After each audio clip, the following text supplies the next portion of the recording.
Welcome to Waves Media. పొన్నూరులో గతంలో జరిగిన బర్నబాస్ హత్య విషయంలో నోటీసు వచ్చిందని కథనాలు వచ్చాయి. అవి అవాస్తవం. ఆ కేసు నాకు ఎటువంటి సంబంధం లేదని నా మీద బురద జల్లేవారు నిరూపించాలి. రేషన్ డీలర్ బర్నబాస్ హత్య వారి వ్యాపారం విషయంలో జరిగింది. నాకు మా కుటుంబానికి ఎటువంటి సంబంధం లేదు. నాపై అసత్య ప్రచారాలు చేస్తే ప్రజలు నమ్ముతారనుకోవటం మూర్ఖత్వం. ఇటువంటి వార్తలు వచ్చినప్పుడు నన్ను సంప్రదించి కన్ఫర్మ్ చేసుకోవాలి. ఈ విషయంపై లీగల్గా అన్ని చర్యలు తీసుకుంటాము. జనసేన పార్టీలో పనిచేస్తున్న వారిని గుర్తించకుండా కార్యకర్తలను వాడుకుంటున్నారు.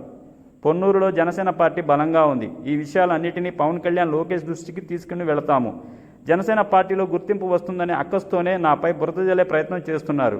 ఎవరికి నేను భయపడను, దేనికైనా ఎదుర్కొంటాను. గడిచిన 5 ఏళ్లలో అభివృద్ధి మాత్రమే చేశాను. ఎవరిపై తప్పుడు కేసు పెట్టలేదని కిలారి రోసియా వ్యాఖ్యానించారు. ఏదైతే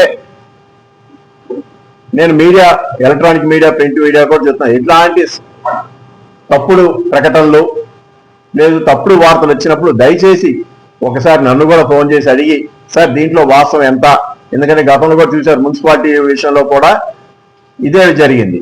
ఆ రోజు కూడా ప్రెస్ మీట్ పెట్టి చెప్పడం జరిగింది. ఇప్పుడు చెప్తా ఉన్నా, ఏదైనా ఒకసారి కన్ఫర్మ్ చేసుకోండి, తప్పు లేదు.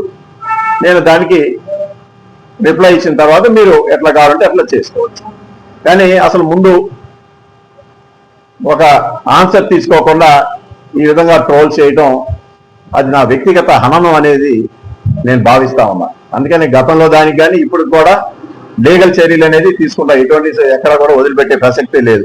నేను పోయినసారి కూడా చెప్పా, లీగల్గా ఏం తీసుకోవాలో అవన్నీ కూడా తీసుకుంటున్నా. ఇప్పుడు ఎవరైతే ఇలాంటి వార్తలు ఇంకా ఇస్తున్నారో వాళ్ళ మీద కూడా లీగల్ చర్యలు తీసుకోబోతా ఉన్నాను.